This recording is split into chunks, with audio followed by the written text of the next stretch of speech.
One of our most prevalent threat classes, which is how we describe our various types of attacks and differentiate between them, is one that's existed for years. So it just morphs and changes. They have different creatives, they change up their payloads, but we know it's the same, at least actors and methodologies. So that is a wildly successful campaign. The threat actors have never been taken down. They're clearly still getting a return on their investment. However, we really started with auto redirects being super prevalent in the just in the advertising ecosystem in general, right? You just throw a redirect onto a creative, and that has shifted in the last 2 years, I would say, especially.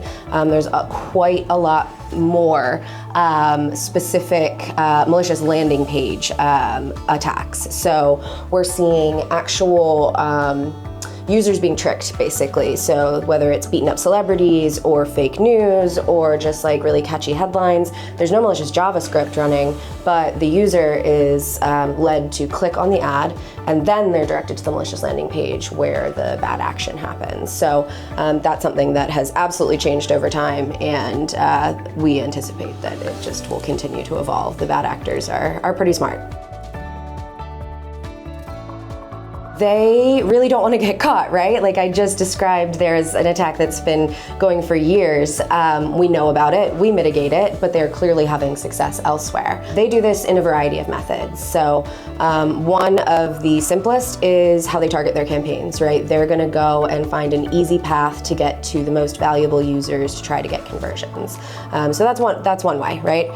The other ways are super technical. So there is a ton of cloaking, which is hiding the true image or the true landing page of an advertisement. That means that manual reviewers, anyone just looking at the ad as they're loading it into systems, and even scanners or offline solutions can't see that the ad is cloaked. They see something innocuous, right? And then there's your just like sophisticated fingerprinting techniques. So sometimes they are checking for 10 or more parameters on the user to avoid being detected by either a scanner or by a threat researcher.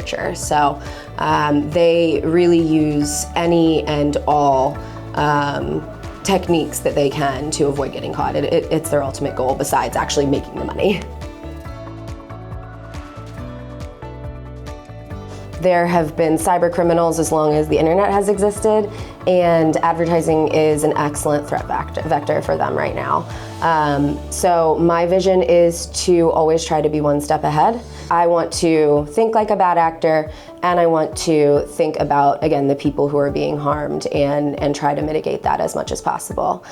So this means we run lots of, let's say, like experiments. We are out there trying to be on the cutting edge of detection. We are out looking for, really unique threats and things that you might not think are actually being used in advertising, but are. And then we really have access to so much incredible data at Human.